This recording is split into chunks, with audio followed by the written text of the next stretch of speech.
or something? They're actually Spartan 3s. Oh, what? They're better? Yeah, No, I think is Chief. Man, we really should have looked all this up. Who before knew I'd be recording curious this. about the dumbest part of this fucking story? That's- And welcome back to another episode of the Games Gone By podcast. I'm your host, Adam Baskell, and joining me as always, the gaming expert and enthusiast, Austin. Hey there. And once again, back with us, Jeff. Hello. And we've got a great one for you guys today. 2010's Halo Reach, Bungie's last hurrah in the universe that they spawned. Guys, had you played Halo Reach before we sat down to play it together? I love Halo Reach. It's probably one of my favorite shooters of all time, and it's actually my favorite Halo game, so I'm very excited to do this. I certainly did play it at some time around when it came out. It's short enough that maybe it was just some afternoon, but I only picked it up the one time, and I hadn't played it since until a couple weeks ago. Yeah, I know I played it at some point in college because the multiplayer we messed around with was familiar, but I don't think I really got that into it until the Master Chief Collection launched on PC, which was like 2019, I believe. It was like right before COVID. And I beat the campaign then. It was a lot of fun. But I only played it once. I had really forgotten almost everything. So it was definitely cool to go through it again. Now, I know, Jeff, you started with Halo 1. Like, you played Halo 1. Oh, yeah, I played the series. Like, I think playing the first Halo game at someone else's house probably convinced me to get an Xbox.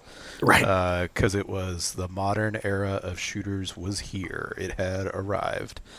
Absolutely. And so it's fun to go back and play what was Bungie's, I guess, final installment in their genre-defining series, right? Yeah, I think we'll definitely get into how much Halo has influenced everything. But so, Austin, you did not hit Halo the first time around, though, correct? No, the only experience I had with Halo until Halo 3 was actually playing it like at your house on vacation one time. Okay. Like that was the extent of what I had played the original Halo. I never touched 2. And then when I got my 360, one of the first things I did was get Halo 3 because, you know, I knew Halo was so popular, yada, yada, yada. And I played a decent amount of 3, but Reach was actually like the first one that I really got into. So follow-up question, Austin. Have you actually played Halo 1 and 2? Yes, I've gone back and I've played every game in the series now at least once, some of them twice. So including the newer ones like Infinite and Guardians and pretty much the entire series I've now played through pretty extensively. Yeah, the first Halo game was, it came out of nowhere. It was huge. It was pretty much the only thing anyone played on the original Xbox. That and Fusion Frenzy is what I remember. But it really was revolutionary. I mean, you can almost look at the shooter genre and see it as before and after Halo, whether we're talking about carrying 2 weapons around, you're regenerating shield/health, the open-ended level design. Like, all of it was such a pivot away from both kind of those early arena shooters like your Doom, your Quake, and then also before Call of Duty really took off and became like what we know of as it now was kind of a really boring mission-based World War II shooter. And I think Halo did a really good job kind of breaking out of that mold and kind of opening up just new ways of playing shooters, especially single player, even though the multiplayer is really what sold the first Halo. Yeah, for sure. I mean, I'm fairly certain we can say, it's not just genre defining, but it like invented the typical shooter control scheme that you would have on like the Xbox and in the Xbox family of consoles, right? Like you can imagine that the Xbox controller is sort of like, I would argue, the default controller in the world. Don't come at me, PlayStation people, but like the Xbox controller is like that, like mainstream impactful, and then the Halo style control scheme is that like mainstream impactful, I think. Yeah, well, what's the Nintendo Pro controller look like? It looks exactly like the Xbox controller, right? Yeah, it's almost an exact ripoff. Yeah, so I think it's safe saying that that's the default one. But one thing that really got me about Halo, though, was the campaign, because, multiplayer shooters were a big thing at the time. I had played a bunch on PC with some friends and my brother back in the day, whether that's like the old Battlefield games or whatnot, Counter-Strike.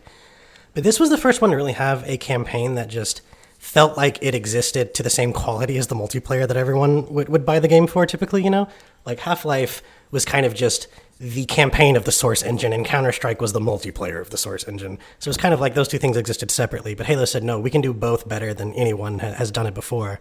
Do you think that Halo Reach's campaign kind of hits those same heights, or do you find it maybe, it's good, but it's not quite there? I was pretty surprised on replaying it that I felt like a lot of the missions weren't super memorable, which is kind of unfortunate because I remember really enjoying it back in the day and feeling like it really hit a lot of those notes.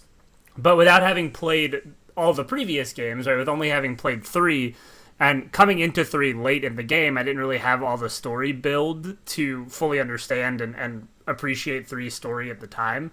So playing Reach, I felt like this was a very self-contained, isolated story that really hit a lot of those notes.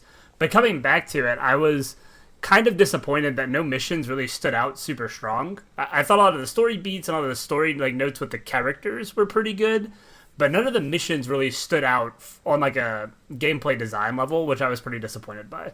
The only one that sticks in my head is the one where you have to fly through the city from helipad to helipad. Mostly, Yes. mostly because of how bad of a job we did at doing that. I was about to say, that one sticks out, and I don't always think in the best ways. I remember it, that's for sure. Yeah, it's a cool concept, but it's not always super fun. I mean, props to them for trying something different, right? Like, I do enjoy a company who decides to still be experimental, even with what is clearly intended to be their last title. But to your point about it feeling like not as memorable, I think that's largely down to the environments you fight in across this campaign. I feel like they're much more one-dimensional than like any of the main series Halo games, right? And that could just be because of the constraints of setting it on a human planet, like on Reach, and so you can't have these crazy, nondescript alien structures, Forerunner structures. There's no, flood there to kind of break up the monotony, but Right. it did feel very similar throughout. Like I maybe Sword Base is perhaps the most different, and even that is still like, I don't know, it's a human structure underground in a cave. Like It's a Forerunner cave, Jeff. I did think that environment was pretty cool whenever we first got into it, and like looking around, I was like, whoa, this is pretty neat looking. But then ultimately, gameplay-wise, it doesn't do a ton different. Like, it's just a darker area that kind of plays the same as everything else. There were several missions that just reminded me of missions from the first Halo, and not really in a way where they kind of like, it's just a little homage, but they make it their own. It more or less was just like, hey, remember when you fought up a beach? Like, hey, remember when you, went through a ship, like, in the first mission? Like, hey, remember the snowy level? It was just kind of that. To your point, Jeff, the one with the flying through the city is probably the most unique one. And, to your point, Austin, maybe not in the best way, but certainly that stood out a lot for me from any mission in Halo. There's nothing quite like that. The most you get in the first one is what? You can maybe get a Banshee in the snow level if you're quick enough and fly around. Yeah. I also did like, again, maybe not in the best way, but I did like that they had that one mission that took us to space, like, and we got to fly around and shoot things in space. Like, that was pretty cool. I forgot that was a thing from the first time. I had already completely forgotten about that. Wow. Oh, I forgot about it from the first time we played, like for the first time I played back in the day, but I remember it this time as being like, yeah, that was kind of cool that like we got to go up in a spaceship and like shoot some Covenant and stuff. It was kind of neat. Yeah. It's very much a little bit of a Star Fox field, right? It's like a vaguely arcade space shooter adjacent. But I was going to say, of course, the final mission, too, is one I think that stands out and has always stood out to me as being one of the coolest missions in any game I've ever played, of just the, like, lone wolf, last stand, like, fight off as many Covenant as you can before you die, is always been a thing that resonated with me really strong from playing Halo back in the day. Gotcha. Or for playing Reach, I guess. Yeah, the epilogue, not so much your final mission, but literally just what happens after you get left behind, right? So...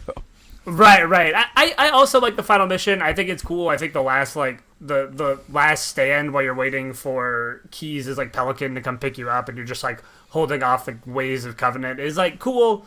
It doesn't stand out in, like, a super strong way, but the actual lone wolf, like, final stand as the planet is crumbling down around you is, I think, pretty cool. The music hits really hard there. Like, I think that works really well to kind of wrap up this story of this final team, all of them being kind of taken out and holding off Reach and trying to, save humanity's last hope. I think that's a really good cap for that story. Yeah, for sure. So you're bringing up more and more of the story beats, and I'm sitting here struggling to arrange the missions in my mind. So, like, That's valid, though. I get it. Thinking through that, Adam, could you kind of give us like sort of a rundown of those story beats? Because you don't go into the game knowing that you're about to fight the Covenant, except like you're like a real person who's seen the franchise before. But as a Spartan, Right. you don't go off to fight the Covenant. Now, Austin, you can help me with this, establishing the beginning of this. In the Halo lore, like, this isn't the first time humanity has, like, fought the Covenant, is it? I don't believe so. It definitely doesn't feel like it. Okay, but it may be one of the first times they've lost, like, a planet as important as Reach. Yes, I believe that is true, because the Noble team definitely recognizes the Covenant. They're not like, who are these weird aliens? Like, they know they're the Covenant, but I don't know if they've ever made like a ground assault on a major planet before like this. Yeah, so Noble Team is a group of Spartans whom Noble 6, who's like the character you're playing, joins very shortly before the start of this game. And in the first mission, you're basically investigating a downed relay outpost on Reach, because you're like, what's going on here? They're not checking in. You go to explore it, there's like some natives that are telling you like, something weird is over there, and like, surprise, it's the Covenant, right? So that's sort of the first mission, is you realizing like, oh shit, they're here. You basically think it's some sort of early strike force. There's a base nearby called Sword Base that you get taken to, that you kick all the Covenant out, and you meet Dr. Halsey, who is this scientific mastermind behind the Spartan program, and she's kind of like short and mean, and your commander argues with her, and it's like, yeah, she's just some character, right? Definitely won't be important way later, wink wink. So then after you've saved her, you're going to go scout out this recon mission, right? Or this recon force, or what you think is a recon force. So you and June, Nightfall, man, this is a throwback to that first Halo mission, like the third mission where it was the night vision, and you had the sniper rifles. That mission was awesome. This is like the perfect throwback to that one. Basically, at the end of that, you find out, okay, no, this is a huge army, right?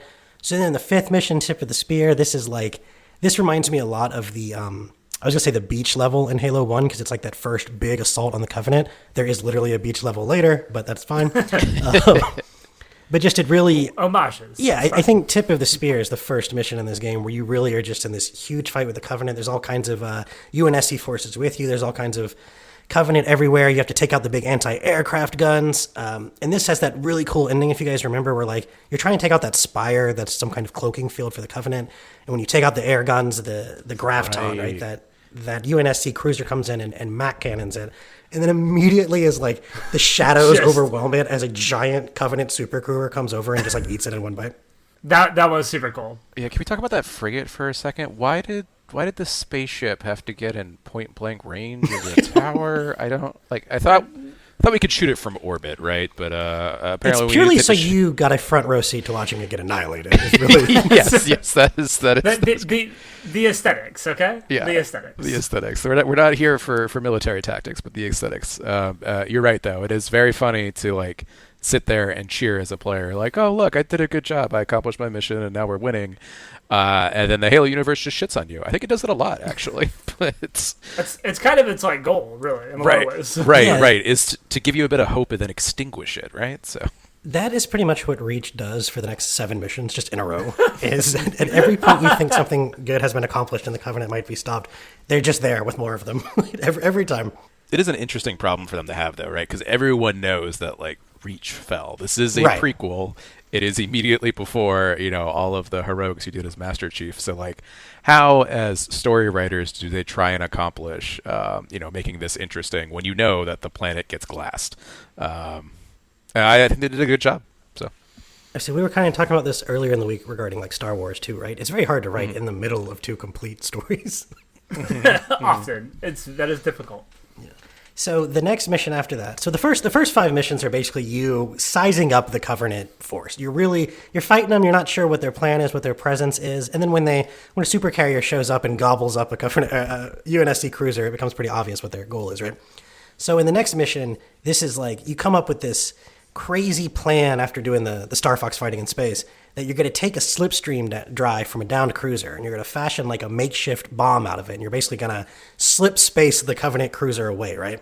And of course, something goes wrong, and this is when the first epic sacrifice from your squad comes in, right? George has to stay behind to activate the bomb because the timer's dead.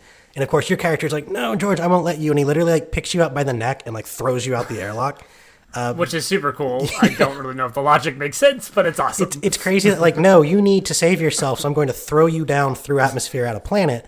But Mjolnir suits, right? It's not the first time a it's Spartan fine. has survived re-entry, so we'll allow it. Yeah. right. Yeah, it's fine. It's all right. So there goes the first real like emotional moment when George thinks he's making the sacrifice to save Reach, and it blows up the super carrier, and everyone's cheering for a few seconds, and then so it's not Cortana, it's whatever like robot voice is in your head before you get Cortana. I don't even think it's an AI, right? It's just a robot. But it's like, Covenant breach, like warping signature detected. Covenant warping signature detected. And just like a billion of them warp in all at once. And you're like, oh, well, okay. Good try, George. But Awesome. You are completely useless. Sorry. We've gone from defeating the ground force just for a super carrier to show up to defeating the super carrier just for an entire Covenant fleet to show up. So, like... Here's more super carriers. If I recall, the end of that mission was pretty hectic for us, too, right? You're trying to defend that Pelican in that big Covenant hangar while George is, like, setting the bomb up. And there's all the Covenant just, like, swarming it, and you're in this big circular, almost, like, spherical room. That was a lot of fun, but I remember it being just, like, really hectic because there were elites coming from everywhere. There was, like, Jackal snipers. That one was pretty tough. The campaign was originally only meant for 2 people, so every little like resupply cache you see is for 2 people, which was screwing us up constantly when it was like, oh, here's 2 armor locks, well the last person just gets sprint, or here's 2 jetpacks, the last guy's walking. Like, so sometimes that happened, but that's what I remember most about the end of this level was just kind of some of the gameplay limits of 3 people sort of peeking their way in. But. Yeah. I also remember that level starting with the like zero gravity stuff, which was kind of cool. Oh yeah, like having that little like you could kind of jump and get some extra air and like take sniper shots while you're floating in the air. It was pretty cool. I did like some of the zero gravity stuff. I do like that it only lasts for like, you know, a few minutes for you to like kind of have some fun with it, and then they just turn the gravity back on. Everything's fine again. Yeah. It's even, you know, you can't hear anything, right? It's like it's not just like your character bounces a lot farther, but like the sound is off because there's like I guess no atmosphere in the room, so you can't really hear stuff. I think you actually start out on like top of the cruiser too. Like you can spend a few seconds like on top of the cruiser and then you fall into it, and that's kind of when you see all the Covenant coming in. But like you start the mission, I think, kind of on top of it, which is neat. Gotcha. Yeah, no, it was fun for sure, except that I really did not understand what was going on, and the complete lack of sound did not clue me into that there was a danger afoot. So yeah, that's true. That's why I'm glad it only lasted a few minutes. Like, get the effect, and then like, all right, let's move on. I got myself some real... Oh, that's right. I was the only one who didn't die in the starship, so I had my cool loadout from when we were back on the ground. That's right. Just to drop into the Covenant cruiser and immediately get beaten to death by a sword elite or something, because I couldn't hear him. So. Meanwhile, we were spawning with the assault rifle that I just complained about every time it was in my hands, I'm pretty sure. Yeah, we'll get there. Yeah, but that's an awesome mission there at the end. The sound design really comes through with some of that low gravity stuff, too. I'm sure we'll mention the sound design again because that's just been stellar in every Halo game. But after you get yeeted out the Covenant hangar and you fall toward Reach, and you basically are like... You hit the ground, you wander in the wilderness for a while before you come across the city of New Alexandria, and you team up with some UNSC forces. You actually meet some ODST people. You secure a bunch of landing pads for the Pelicans to evacuate civilians, and then you meet back out with Team 6. So this mission's pretty much a like one-man army thing, help the humans out. I don't want to call it filler. I mean, this game is only like 11 missions, and 2 of those are cutscenes. But like... It wasn't involved as the other ones. It didn't involve your squad. It did feel a little meh, especially coming off of the one right before it. I don't know if you guys remember this one. There's not that much to remember. I guess it's the start of being in New Alexandria and running around the city. I guess you are solo here because you and George had split off during the bombing run. I think so. Right. I think you're trying to reconnect with your team. I think you're trying to make your way back to Noble Team. Did the whole team even go to the Covenant cruiser? I'm not even sure. No, it's only you and George that go to the cruiser. That's right, because you happen to have the pilot background, and I don't know how George got there, but... maybe munitions expert? I don't know for sure. I genuinely don't know if he was, like, riding in the back seats, or if he also, like, flew on with a Pelican. This is how quickly the plot moves along, where, like, details like this just get totally lost. And I think part of what makes the plot feel like it moves too is that in the first Halo, well, I think there's 10 missions, but there's probably 6 maps, because like multiple of the missions are backtracking through familiar territory, and I think that adds to just that feeling of remembering that setting, because it's like, oh, I remember the snow level because I played it twice actually, and I remember the Pillar of Autumn because I went through it twice actually. Although the last time you go through it's very different the first time, but still. And there was just like a couple of revisits. In this, the only time you do that is sword base at the very end. But again, you go to that underground cavern. So it's like, I think not having that repetition actually made me kind of just not get to sink into any of these environments and really remember them. I think I had maybe a slightly different experience just because I played so much of the multiplayer back in the day that a lot of these maps are lifted straight from the multiplayer. Or I guess the multiplayer maps are lifted straight from the campaign. I don't know how you want to look at it. Right. But they're almost identical in a lot of spots. So I can remember a lot of kind of at least certain parts of levels because I'm like, oh, that looks exactly like the multiplayer level that I played so much of. So that they kind of stick in my brain for that. But the stuff surrounding them, like the actual story beats surrounding some of them, are a little less than memorable. So this next mission is this is mission number 8, New Alexandria. This is what we were talking about, where you get in the Falcons is what they're called. They're the big flying. It's like their transport. They look like pelicans with guns. I'm really not sure what they're supposed to be. They're more or less helicopters, right? Like I guess that's true. Because they don't really have the these as, cargo like a pelican. They just yeah. I think they're a new ship for this game. I think. Like I don't remember them in the other games, and I could be wrong on that. But I feel like the Falcon, the first time it shows up, is in Reach. I'm fairly certain it's in Halo 3. Maybe I'm making that up, but I'm pretty sure there is something along those lines in Halo 3. Because there's definitely flying levels in that game, and there's also the ATV. Oh man, sorry, I'm just gonna go off about the Halo 3 level where you like fight scorpions with like Marines with rocket launchers like on the back of the ATV. Oh man, so good. Sorry, this game had a moment where you get the ATVs again and even dudes with rocket launchers, but you didn't actually fight the scarabs all that much. So anyway, it's true. We were talking mostly about just going around the scarabs. So you really don't fight the scarabs in this directly. They're all through. They're like background. Other people, and chaos and just. Reach was supposed to be a very populated, militarized planet, so there's plenty of other dudes to do the fighting for you. True. Scarabs are left to deal. Only Master Chief can deal with scarabs. Like let's just they're specially reserved for Chief and only Chief. Okay. No one in this game ever called you a demon, so we do have to assume that right. Like Chief is a level above, right? You're not leaving the same impression that Chief is. That's all I'm saying. Right. Yeah, exactly. He hadn't built up that reputation yet. No one had, and you didn't quite. Maybe you could have gotten there. You know who else didn't? Kat. There was a little more I wanted to say about this mission besides her getting brutally murdered in the final seconds, but it's one of the best. No, please feel free to talk. Well, I was actually going to say, and I only found out of this as I was doing these summaries, this mission's 3 objectives are actually giving to you in a random order every time you play it, the 3 main objectives. And then of the 6 side objectives, it takes 2 at random and gives them to you. And we happen to get the Sergeant Buck one. You don't always get the Sergeant Buck one. Oh, interesting.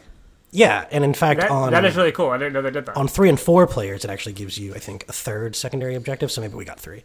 But it does a little bit of scaling for your multiplayer number. Just a little bit. just one time. just a tiny bit. Hey, it's better than nothing, I guess.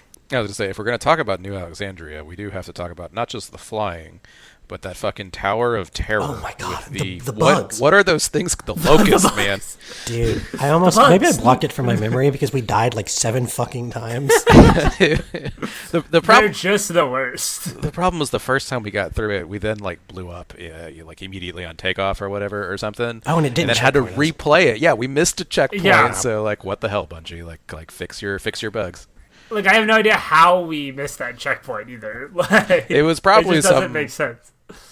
It was something to do with one of you, like, GTFOing real quick, and some of us, namely me, like being trapped with the locust for so long. I guess you can just escape from that tower, but that's not abundantly clear. And maybe it's not supposed to be, but I think we realized that on like the 3rd or 4th one, that it was just like, guys, we can leave. Just get to the elevator. Just to run away. Yeah. You really don't have to fight them. But the setup for it is funny, right? It's like you have to, whatever the objective is you have to land, disembark, and like go into the skyscraper. And it's like surprisingly empty. I don't think there's really that many enemies, or you fight some, and then you go up a really long elevator and walk really, really far into a room where you're looking around like, oh, this looks like a great place for a firefight to happen. And sure enough, but I see no enemies. There's nobody here, and sure enough, you hit the objective button. You turn around, and the bugs literally fall from the sky. Does anyone know what they're actually called? I don't. I have no idea. I'm going to call them Locust, but these friggin' bugs that all have plasma pistols and won't ever stand still. Is Locust the enemies in Gears of War? Probably. They are. Okay. Yeah, it's like That is it's all the accurate. same shit. Whatever. But yeah, that one's a pretty intense mission between the fighting the bugs on foot and the ridiculous the acrobatics you have to do in a vehicle not meant to do them to dodge these like anti-aircraft guns. I mean, they're really just like kind of on the ground turret things shooting upwards, but they feel like they are designed to rip you apart and that you are in the worst vehicle to deal with them. But we made the mistake the first time of being like, all right, we're gonna do some like epic, like X-wing Death Star trench run stuff and like do drive-bys and blow up these turrets.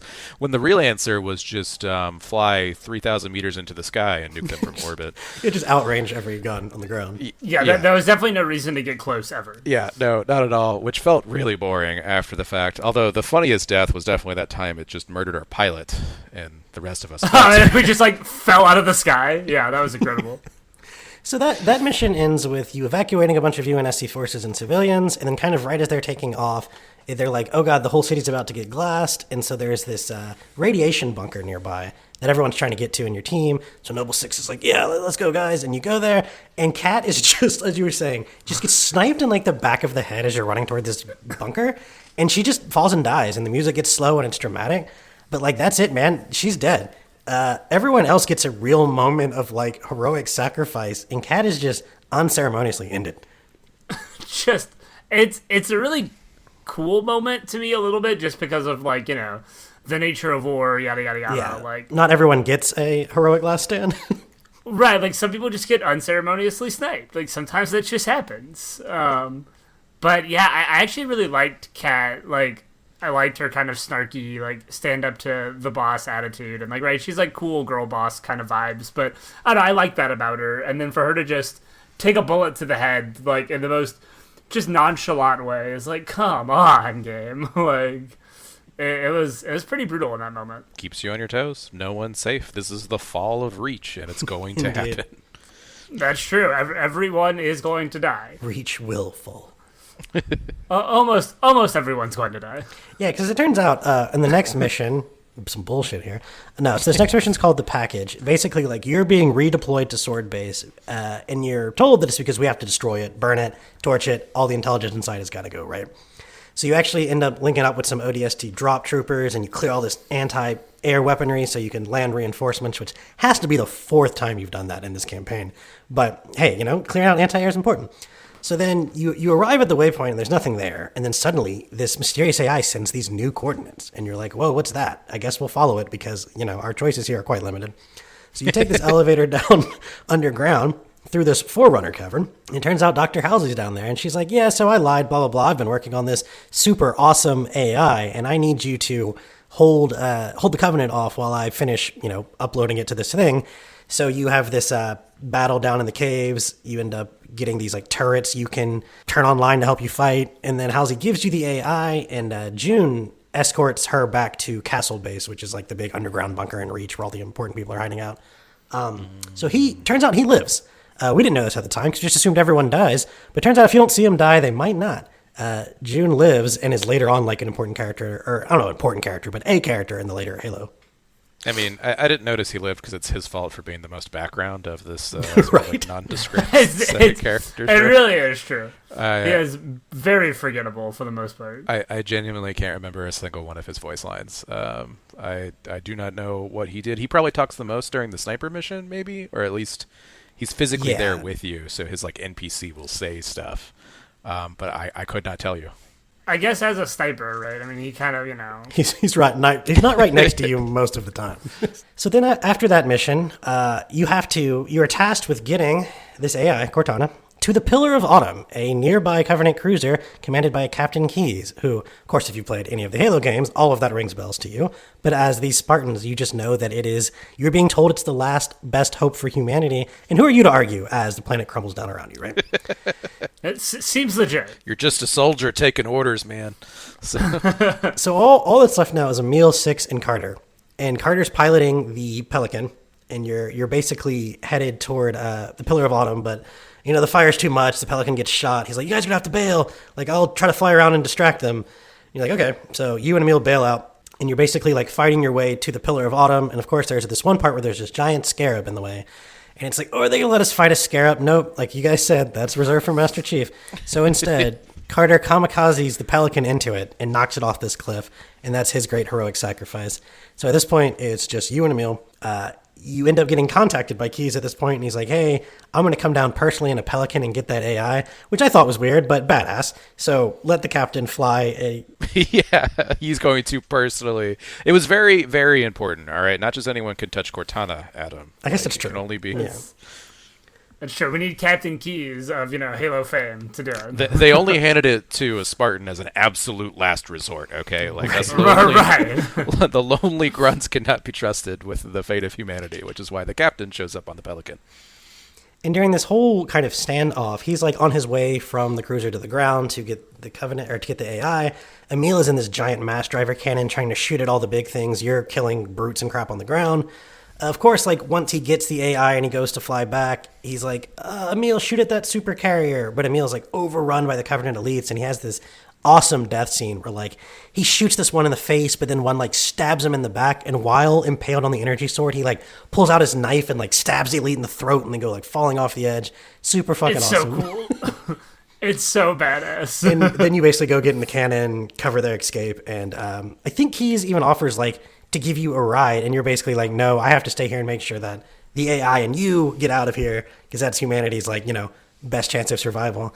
And then you go into the last mission, the one you kind of mentioned earlier, Austin, Lone Wolf, which is truly just you by yourself, all these Covenants slowly coming in waves, and you're just fighting until you die, and there's this cool, like, when you start to get hit for the first time, these cracks appear on your visor, and there's all this, like, cosmetic damage. It's a pretty awesome mission. It's a really good way to send off like a one game character, right? Like you've been playing as Noble Six the whole time. You're sort of the cliche new guy that no one really knows a lot about, and you don't say a lot or whatever, right? But obviously Bungie could not have another Spartan that was going to be the iconic super warrior. This is a prequel, and Reach fell. Right. And so right. Reach has fallen. Yeah. Don't forget. I really appreciate them not pulling the punches and being bold enough to let the main character die. And that's what the epilogue mission is you actually get to play your death, which is not something you see in a lot of these, like, run and gun shooter video games. Usually you win and your character at least, like, I don't know, like, goes off to fight another day, right? But you sit there and you fight until the Covenant put you down, and it's great. And there's this, like, really good cutscene at the end where, like, Halsey's talking over, like, how, you standing here and fighting for Reach for the last moments, let humanity escape, and we succeeded and we beat the Covenant. There's this really nice moment of, you did it. Like, your sacrifice meant something. So you do kind of get that little bit of, you did win, right? But it's like at the cost of your life, but like your life saved the rest of humanity. So like, good job, Six. Like there is that nice little moment there at the end that feels reminiscent of kind of like the inverse of the end of Mass Effect 3 if you choose the like the option where you shoot the kid or whatever, and then like you have that voiceover from Liara where she like does the humanity's underground and like we lost and whatever, but it's like maybe there's hope. It's like, but this is a more like triumphant version of that kind of. Yeah, I very much remember those two cutscenes, and they sit side by side in my head. Because conveniently for this prequel, right? Like you as the player had finished the fight back in 2007. Like you, right. You know that humanity comes out. You know that we win. yeah. So they could put at the end there the very somewhat. I don't know, soul-crushing sacrifice of Noble Six, and then they have the cool shot where they leave his broken helmet on the ground, and then they do sort of the time-lapse thing where you can see humanity coming back to reclaim Reach, after the Human Covenant War. So it is a good way to play out this, one-note, one-hit wonder character, if you will. I remember reading the Fall of Reach book in whatever it was, middle school, high school. It didn't follow like this team though, right, Austin? No, I've actually never read The Fall of Reach. So I'm pretty sure there was another one before it, and I'm pretty sure it's like the origin story of Master Chief, right? But he's really just a Spartan who somehow ends up on the Pillar of Autumn and then is the only one there for the whole Halo thing. I can't quite remember how he gets there, but I was hoping you knew, Austin, because I was just like, man, he would have been a lot of help in the last like 3 missions. Like he's apparently on Reach, like he's apparently nearby, and just I think the idea is that maybe he's like, and I don't remember a lot of this. I never read Fall of Reach, so I don't know for sure what that story says. But I think in like the Reach, like in the Reach canon, I guess of this game, I don't think Chief is like at like the full Spartan level that he like. I don't know. It feels like he's not like the Chief that we pick up in Halo 1. I know Halo 1 picks up like right after Reach, but for some reason I feel like maybe him not having Cortana like makes him less effective. I don't know. For whatever reason though, he was on Pillar of Autumn for some reason, and I wanted to say like he was injured or something maybe. I don't remember. He was in, so Combat Evolved, right? Halo 1 starts with waking up the Chief, right? He's just in cryo sleep on the Pillar of Autumn for one reason or another. I'm sure it's because that's a cool sci-fi narrative thing to do for your first Halo game, right? Yeah, right. Of course. That, which honestly, man, not to get distracted, the opening scene of Halo 1 is a lot of fun. With them dropping out of warp, you're not really understanding what's going on, and No, sorry. I was saying the Captain Keys line. Isn't that what or Cortana line? Oh. One was like, did we lose them? Yeah. You're right. He is literally the first dialogue of it is, did we lose them? And it's just so, it's so exciting. And then he immediately goes into like, she's like, no, we didn't. And he has to turn and be like, all right, it's time to wake up the super soldier.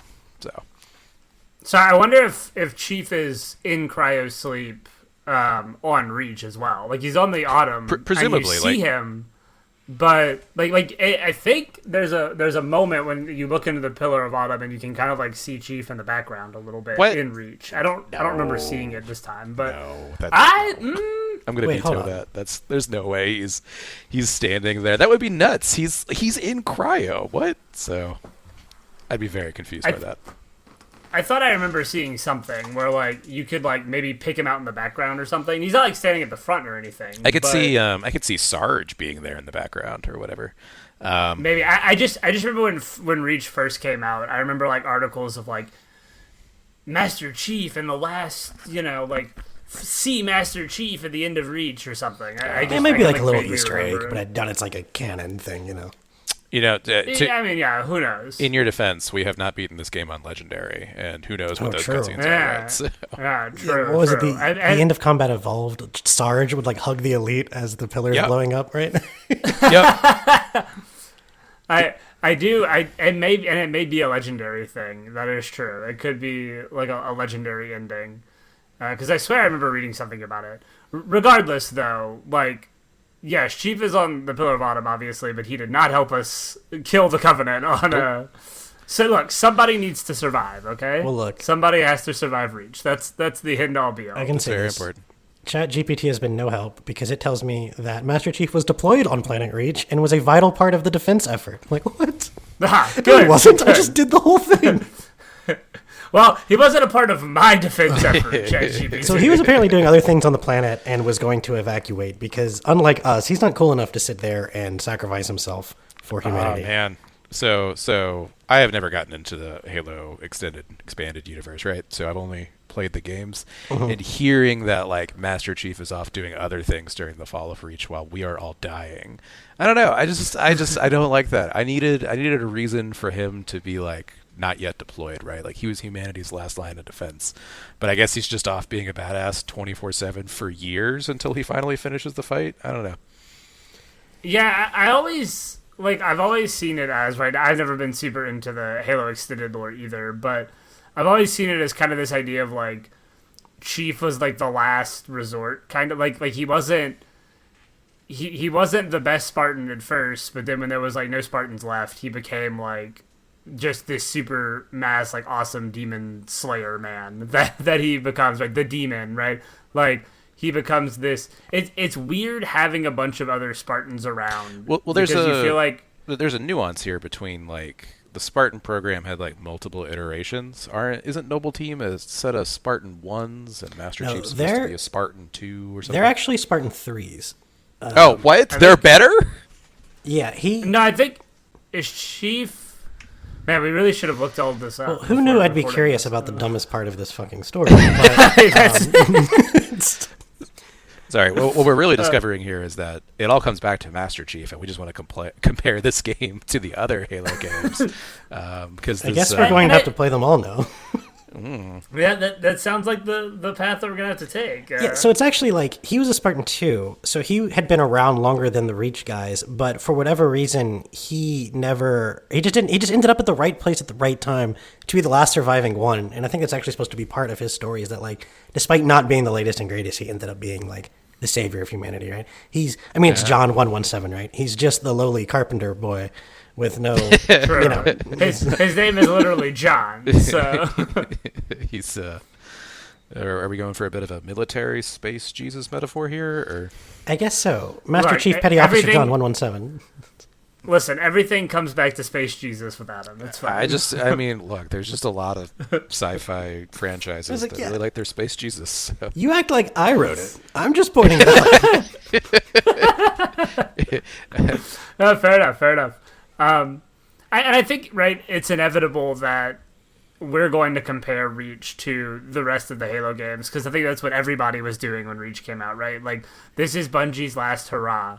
And so it's how did it compare to all the rest of their games, especially like the genre-defining trilogy that they created. Like, and for me personally, I think it really stands up to those games. And I know I did start this by complaining that the mission design isn't quite as memorable as the rest of the trilogy necessarily, but I think for me the personal angle of the story, the like forming a bond with this team and then watching them all die as you're trying to make your last stand on Reach, really works for me from like a narrative perspective, and that is what remains memorable for me all these years later. And I got those emotions again coming into Reach this time, was that angle of it, not necessarily the mission design and whatever, but the emotions around the fall of Reach. And I think that is captured pretty well by Bungie in this last game. Yeah, I mean, nothing gives you chills like, you know, walking into the final epilogue scenario and seeing your objective displayed as survive, right? Like, yeah, it's so cool. That's just an epic moment. So they did a good job with trying to make this one a bit more narratively driven, right? But I don't know. Even Carter's sacrifice with the Pelican still only made him the second coolest Pelican operator in the franchise, because no one beats Foehammer. And I think she literally did a similar thing in the first game. So, well, look, listen. It's interesting because the first game has, when it comes to named characters, right? You have Captain Keyes, Master Chief, Cortana, Sergeant, and Foehammer, and I think that's it. I think that's it for the entire game. Yeah, I wouldn't. The first game, Sarge isn't really even a character. He's just there's only so many like Marine like models and voice actors they had, and he just popped up a lot. So I guess there's Guilty Spark as well. But the I point forgot is, about. You have like more voiced named characters in your squad than you do the entirety of the first game. It was very clear they were trying to add like more characters and more narrative to it, and not just like, there's your good robot, their bad robot, and a bunch of stuff we have to kill. Yeah, and I think that's really what brings together my primary criticism of the game, is that it plays more like a demo reel of like Bungie's game development skill sets than it does of like a real coherent, focused video game. You know what I mean? Like they're trying out their space combat system. They're trying out different like level design with the airships. They're showing off that they could do more complicated cutscenes. They're showing off that they can try and write dramatic moments in a gripping narrative. But like the game is still something that you would like play in an afternoon or two and just kind of move on from. I mean, I don't necessarily think that the other Halo campaigns are that much longer. or significantly There's no way. Okay, so we do have to play them all now, but I swear Combat Evolved is 3 times the length of this game. So I was looking at the mission. When I played Anniversary, I don't remember it being that much longer than Reach. We'll have to do it. In my head, it's so much longer. Now that could just be because I beat that game on Legendary, and that just takes a while. True. That is a possibility for sure. I do think some of the levels were just longer though. Like there were some, I can't remember which mission it was, but we were surprised it was already over. It was like mission 3 or 4 when we were playing this. Meanwhile, I'm thinking to myself, like, how many rooms in the library in Halo 1 looked exactly the same that you fought your way through? I mean, dozens. It just kept going. I mean, the silent cartographer has to be huge, right? Like, you start off invading the beach, and then you're going deep into a Forerunner fortress. Now, also, I mean, maybe Combat Evolved just also had better blending of the levels, because there aren't these, like, long cutscenes that break them up. Right. Because I guess I couldn't tell you where the silent cartographer ends. But I don't know. It just felt much grander, while Reach felt kind of small. So, according to How Long to Beat, right, on average, Reach's main story takes about 8 hours, and Combat Evolves takes about 10. Yeah, I could see that. I don't think that's dramatically different to me. Those numbers but they're not dramatically different. It's so funny that my perception of it is so different, though. That's interesting. Yeah, between having played it like 6 times and it being, I don't know, a long time since I've played it too, I probably just think of it as way longer in my head. Interesting. It's interesting, right? The different angles that we're coming at, just because my fondest and most vivid memories of Halo were Reach, because that was my first big exposure. Like, I played 3, but having not played the other games, 3 didn't hit the same way, because it was like I'm dropping into the end of a story that I didn't really know much about, which is my own fault, but it's just what I had access to at the time. Right. I never had an original Xbox.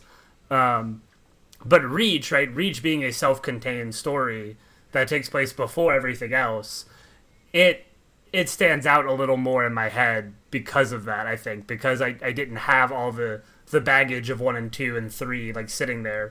Reach was my first main exposure to it. So I think that's maybe why it stands out a little more to me. And I don't necessarily see that same criticism of the demo reel that you're... Like, I get where you're coming from with that, but to me, I think it feels pretty cohesive for the most part. Right, I know that they are definitely trying out some different gameplay ideas and different things, but I think it meshes together pretty well for me. I didn't necessarily have that same feeling. It's not a bad playthrough, right? And it is fun and totally qualifies as like a complete Halo game. It just doesn't feel like it has quite the impact or focus that some of the, that 1, 2, or 3 had, and then to a point we were making earlier, where several of the levels are direct callbacks to some of the missions in Combat Evolved, also makes it feel a bit like retreading the same ground for me. But that's not the gripe about the game in its entirety. Like, it's still a lot of fun to play. Sure. And you know what? We should talk about its biggest advantage: the fact that the Flood are not in this game. No, I was going to say, we haven't talked a ton about the gameplay as far as like what about it is different than the other Halos, and that is a good place to start. Is you don't have to fight the goddamn Covenant or the goddamn Flood at any point in this campaign. Which the only downside of that is it was really fun how effective your human weapons were against the Flood, and you don't really get that same thing here. Although the DMR is just good enough to be your primary weapon, it doesn't matter. But I did miss that you fight mostly Covenant, and therefore you mostly want plasma.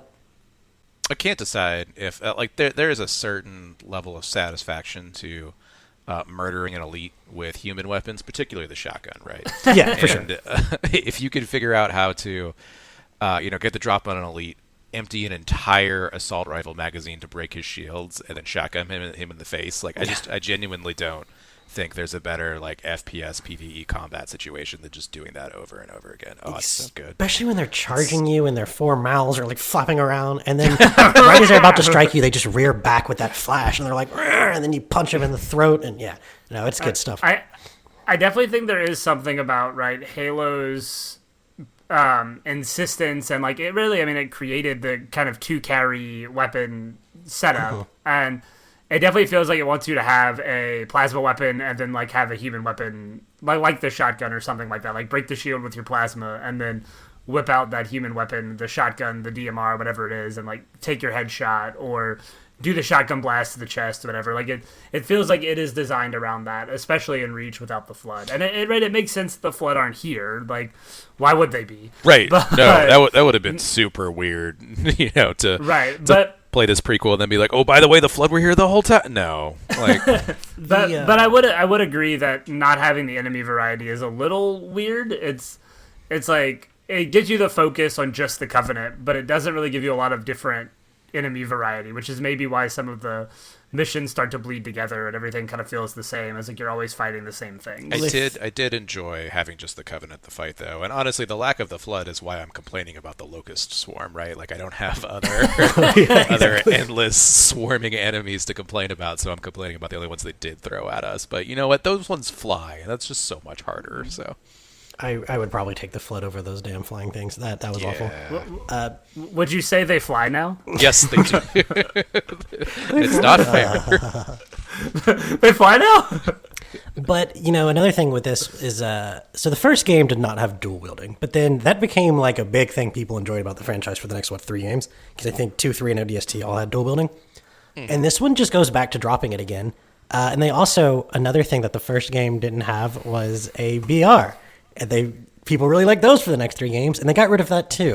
So it does seem like there were elements of their game design that they kind of wanted to like return back to. But then they also put in the armor ability, so they weren't afraid of taking risks either. It's kind of a give and take there. Yeah, I will definitely give them props for taking risks here, for changing up the formula a bit.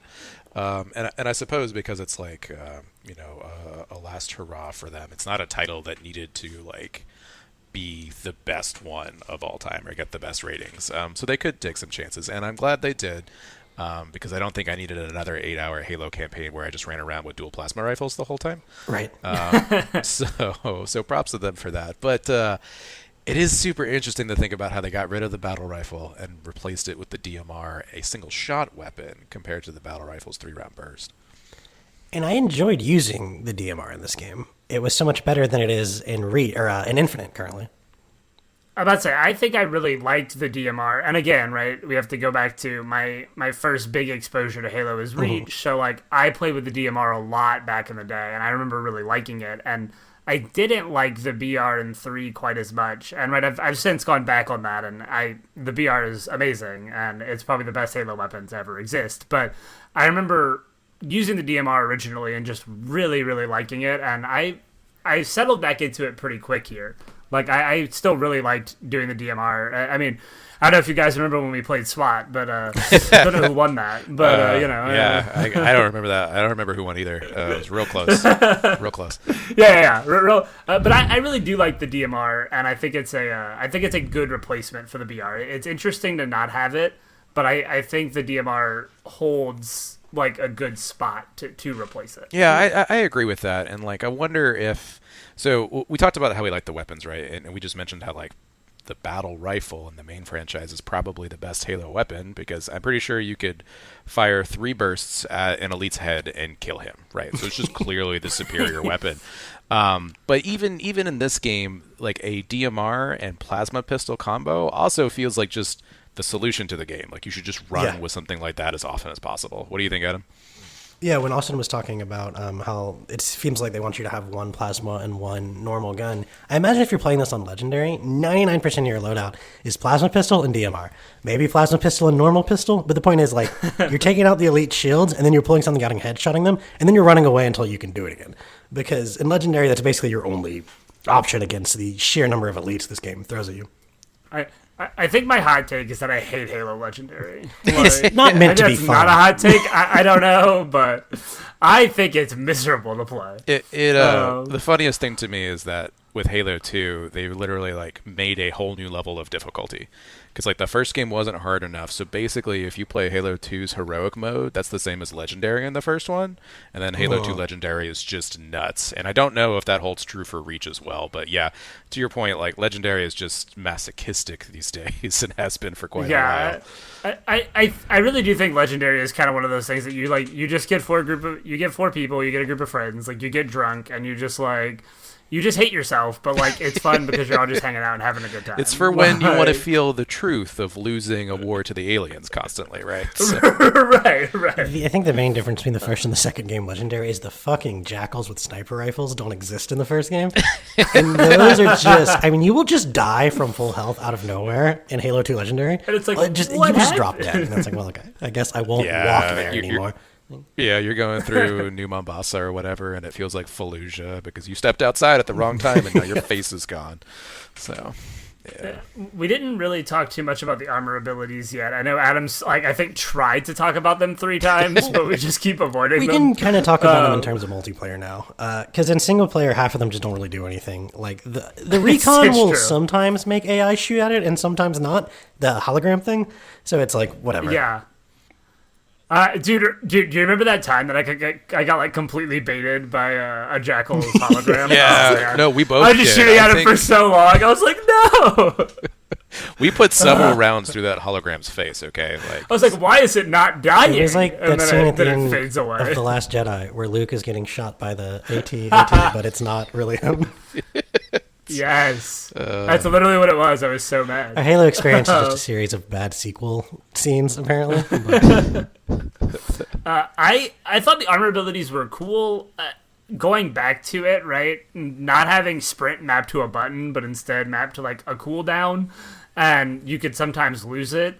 Obviously, like drove me insane. I understand Halo's like never had sprint until Reach at all, but now that every modern game has like a sprint on a toggle, I was like, oh, this is misery.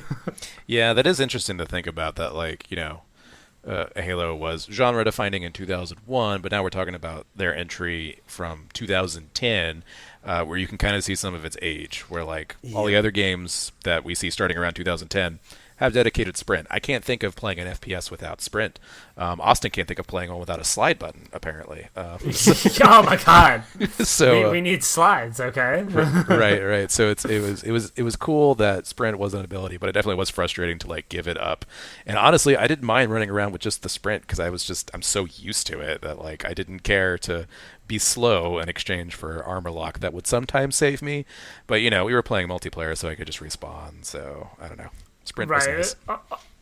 Armor lock was much more effective when the enemies used it because every time I threw a grenade at them, they just armor locked, and I wanted to stab them. Which I liked. I found that interesting, but I'm sure Adam knows this very well. Like having a good sticky grenade throw denied from you like that. Oh god, soul crushing. when you hit someone and then they just armor lock, that is just such blue balls. Like it's just the fucking worst.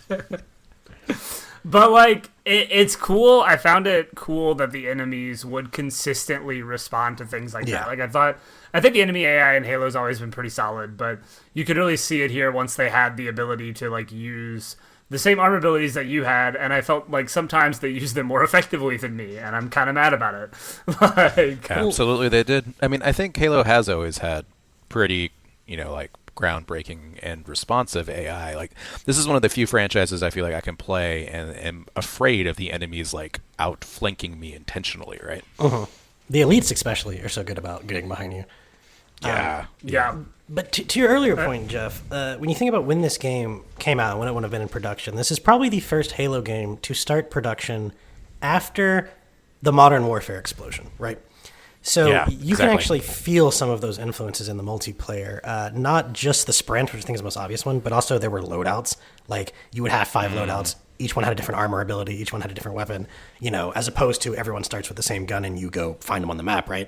So it is very clear that the people who dominated that first part of the 2000s multiplayer were really giving way to the next kings of the genre.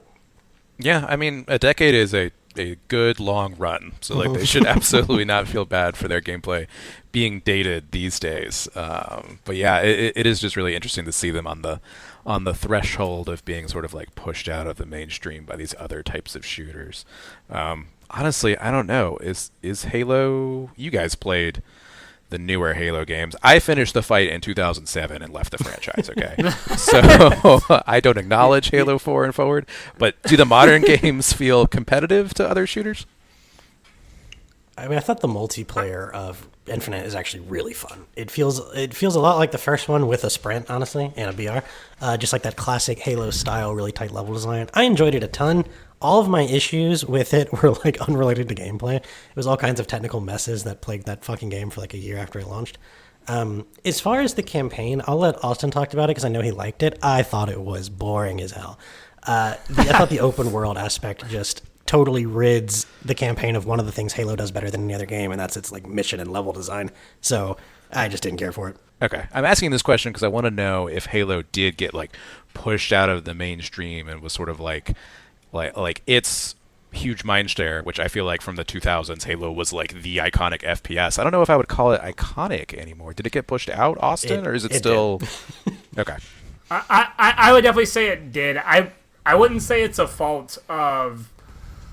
I wouldn't necessarily say it's a fault of the gameplay though. Like I think Halo 4 and Infinite especially like still play really well, and I think they modernize a lot of things. Like Halo 4 introduced a dedicated sprint.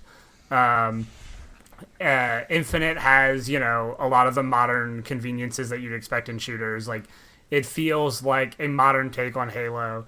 I think a lot of the problems just come with like the stories have kind of fallen off, and not having Bungie behind it I think hurts, just because people associate Halo so closely to Bungie, and I think a lot of people were like, if it's not Bungie, do I really want it? And then Halo 4 like had these weird enemies called the Prometheans that I don't think ever really caught on, and the story wasn't nearly as memorable or interesting as what the original trilogy had done.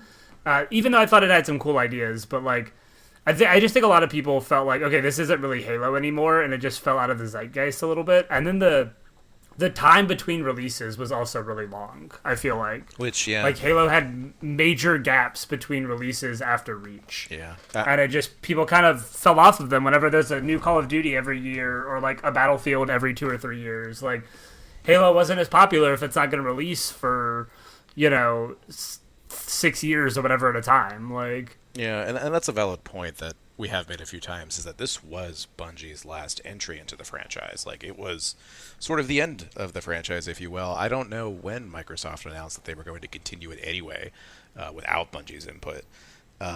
So yeah, this is very much a threshold title in a lot of ways, like both in how the mainstream gaming industry had interest in Halo, and also like the corporations behind making this game are straight up changing. Yeah, I wish we had gotten a little more chance to play like online multiplayer for Reach. I know we didn't really dabble in it much at all. I feel like you can't even do it, right? Like, well, it's just because the way Master Chief does its multiplayer is like Master Chief Collection does its multiplayer is a little bit different. Yeah. We couldn't really play like a dedicated, like those servers are still alive and well. Like I think there's plenty of people playing. It's just you have to find the right game mode. And I don't think we have the right game modes with Reach. Are you telling me that I have to like have a standalone copy of Reach to play the popular game modes? I'm confused. Well, no. What I'm saying is like you have to have the entire Master Chief Collection downloaded to play the multiplayer, because the way it does its multiplayer is like it's Halo 2 Slayer, or like Halo Reach SWAT, or like right. It does different versions. Like each game has a different type of multiplayer. So like you have to have the whole collection downloaded to play all the different types of multiplayer. I follow. You're saying that the Master Chief Collection, Halo multiplayer in general, is still alive and well. Not specifically Reach's multiplayer, because everyone just plays Halo 2 Slayer. Right. Right. But okay. Yes, right. But like Master Chief's multiplayer is alive and well. It's just you can't necessarily play the specific like Reach game modes, but they all kind of play the same now as part of Master Chief Collection, kind of. Like it's all just like Master Chief Collection multiplayer is kind of the way I look at it. But I remember having a lot of fun with the maps and the just different types of game modes back in Reach. I mean, I remember like playing a bunch of crazy game modes on Forge. Like there was just a lot of really cool stuff going on with Halo Reach multiplayer for me. I spent so much of my like late teenage years playing Halo Reach multiplayer. Griffball. Zombies. Griffball. Question: Is Griffball an internet meme that became a game mode, or what was Griffball? I don't even remember.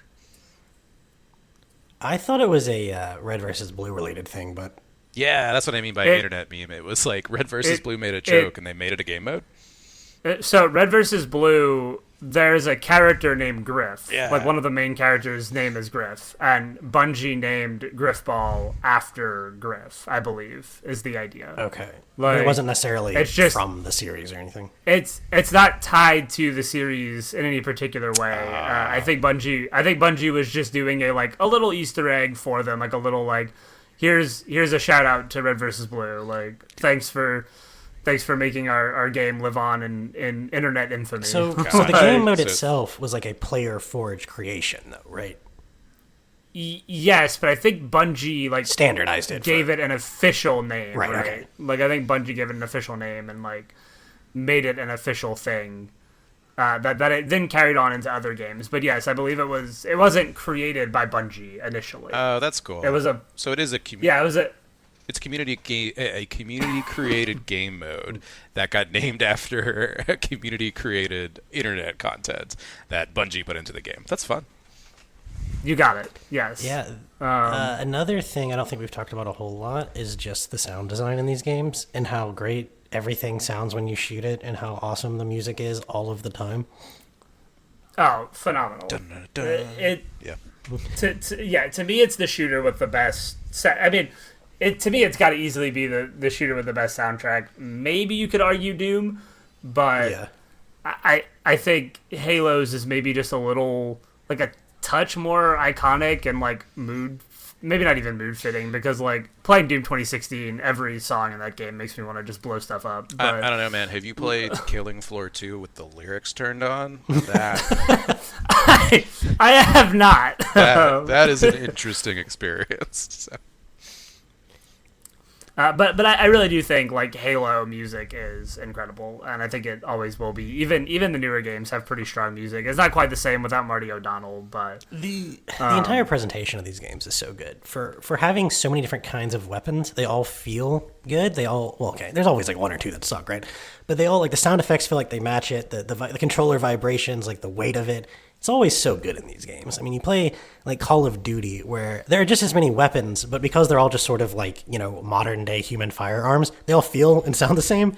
And so it's really just, I think it's cool playing in a sci-fi setting, and they take full advantage of that.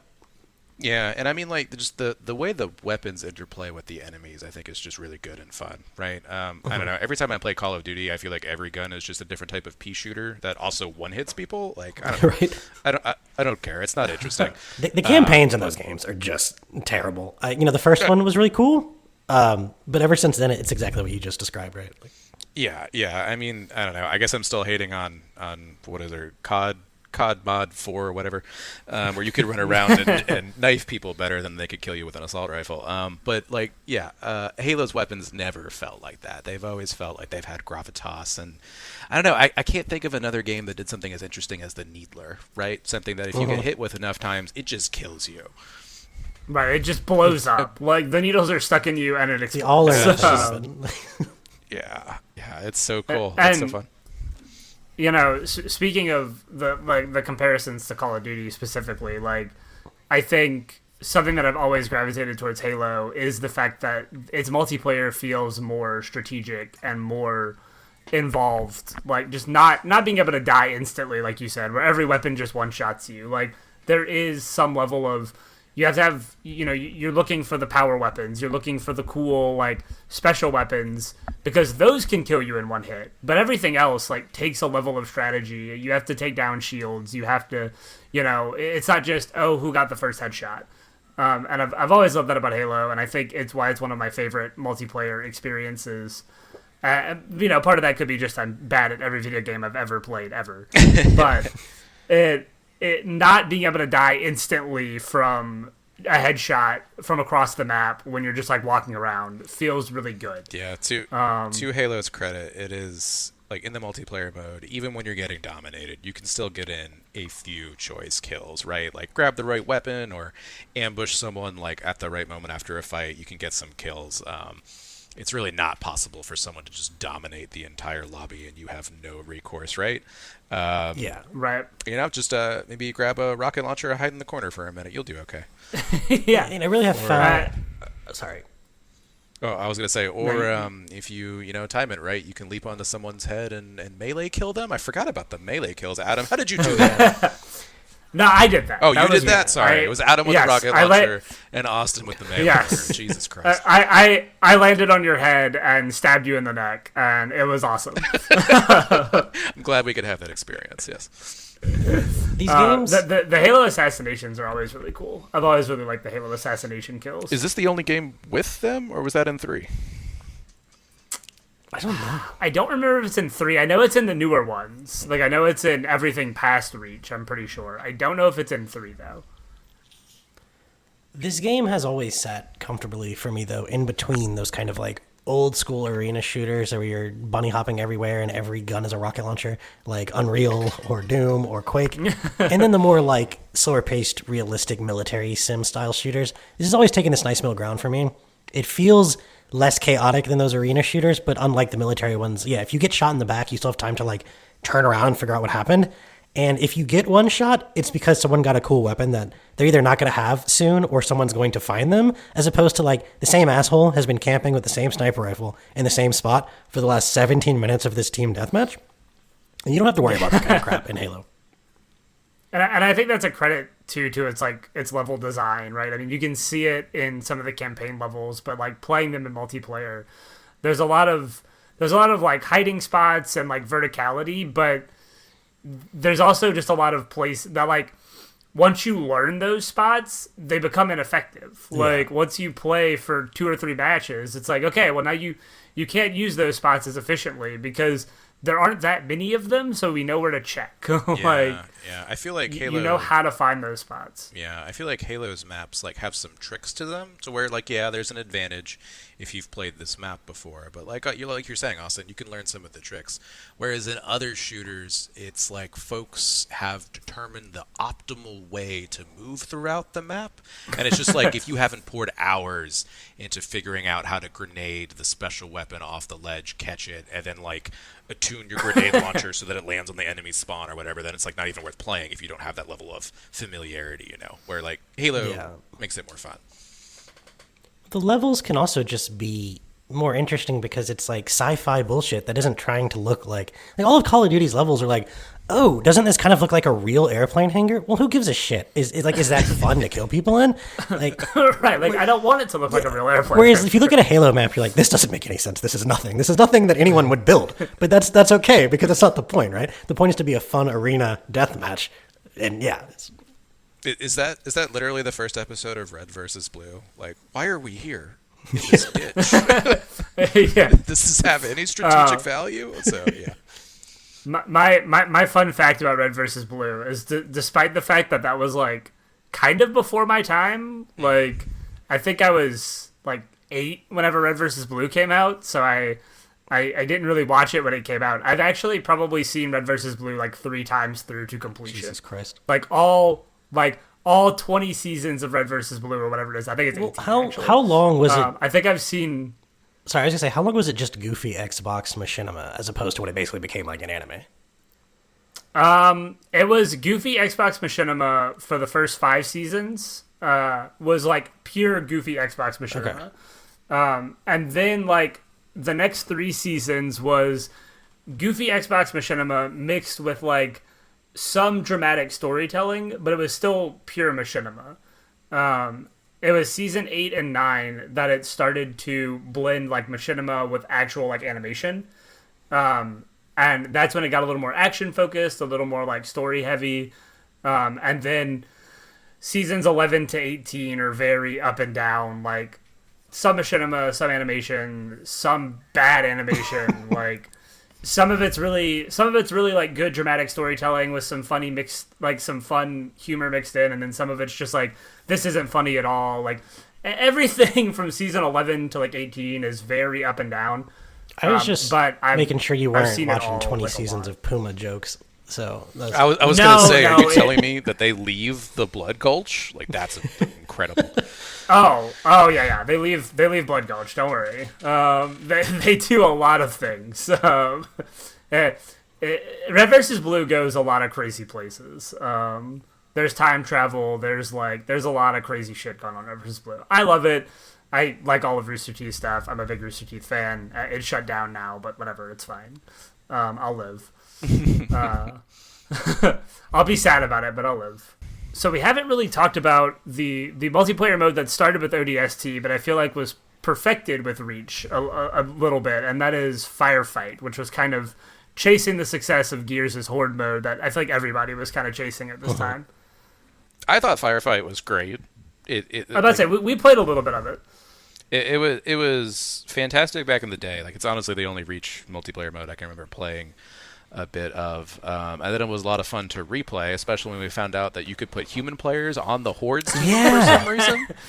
So that was crazy. I have no idea how that happened, but like when we started off and I was just an elite, like murdering you guys, that was great. We just decided it was fine that it said we were on 2 different teams. It's like, well, that doesn't make any sense. Obviously, like this is just dumb. Like, it's poor UI design or something. They couldn't possibly spawn in Austin as an elite with a jetpack. And no, they did. That is, he got to pick the loadouts, and he just got to kill us with an army backing him. Before me and Adam just trying to be like, I guess we'll save Reach alone. I did think it was weird that it just let me run around on the enemy team, and that was just fine. I was like, oh, okay, all right, that's cool. I had never really played this before, not even the ODST version. I never really played ODST, so this was new to me. I actually had a lot of fun with it, though. Several of the goofy clips that I got to make into shorts are from just the hour and a half we played with Firefight. Because there was just a lot of nonsense going on between the ordnances you could call in, and just the vehicles that would drop off, and the explosions, and the elites everywhere, the brutes. I mean, the ghosts. God, the elites on the ghost are just the single most annoying not bug enemy in the game. But oh, they're so irritating. They'd be fun to take out and then steal. Yeah, it's a good time. I was surprised how long it lasted. That we played Firefight for a long time. I thought we were done 2 or 3 times. Then it was oh, nope, there's more. Okay. Yeah. It was fun the whole time. I think we enjoyed it, but I was just surprised by how much of it there was. I didn't understand how the waves worked. We were trying to pick between the different game modes and pick one that would end eventually, just because we got stomped so much on the first map. But I don't know, we couldn't even figure that out. It did end up some point, but it was a good time. It's a good way to see a variety of enemies in a variety of situations on a map you enjoy. It's the only time that one of us got a good frag grenade kill in the entire campaign. 4 jackals, baby. Overkill, let's go. Yeah. It's the law of Halo. The frag grenades have to get worse with every subsequent entry. To where they're basically going to be rocks soon enough. I think one of the things I really appreciated about Reach back in the day was its sheer variety of modes. I mean, Firefight, multiplayer, campaign, Forge, and the amount of depth in each of those. We talked about how the campaign was maybe a little short, but not much shorter than any other Halo campaign. And then Forge was new and improved and kind of revamped to let you do so much. Firefight was there. I loved how much content Bungie put into this last hurrah. It obviously wasn't just some half-baked attempt at money for them. They were clearly going for a celebration of Halo by doing Reach, I think, and I really appreciated that about Halo Reach back in the day, and I appreciated it again going back to it this time. Yeah. Did they know it was going to be their last one? Definitely. Yes. Okay. I believe they said very much this is our last one. We want to do something else. Okay. And that I think they thought that was going to be with Microsoft, but then Microsoft was like, "Yeah, we're not really interested in you doing something else." You're the Halo guys. And they were like, "Well, we're gonna go do something else. So whether it's with you or with someone else, we'll figure it out." It turned out to be with somebody else. Good for them, because I think Destiny did pretty well for itself. So. I was going to say that something else was Destiny and Destiny 2, right? That's what they do. Mm-hmm. Yes, which is kind of, genre defining in its own way. Yeah. That and Borderlands basically created looter shooters. Yeah, I know some people don't love Destiny, but it has established kind of a whole genre around it. The kind of persistent online looter shooter kind of genre. Yeah, I don't know. I guess I feel kind of bad about it, but this is my old man yells at cloud moment, and that I was just never interested in Destiny. I guess I was on Microsoft's side. I wish the Halo guys had just kept being the Halo guys. Or do I? I don't know. I keep saying it. I finished the fight, goddammit. Let a good thing end. So I don't know. Yeah. I mean, don't worry. I never got too much into Destiny either, but I don't. Right, even though I've never been a huge fan of it, it clearly has done something for somebody because it has sold very well and kind of spawned its own genre out of it. So, well, that about wraps up this episode on Bungie's 2010 Halo finale. As always, you can listen to all of our episodes on Spotify, Apple Podcasts, or your favorite podcasting platform. And you can follow us on all the social medias at the Games Gone By podcast. Signing off for Games Gone By, I'm Adam. I'm Austin. And I finished the fight 15 years ago. Thanks for listening. We'll see you next time.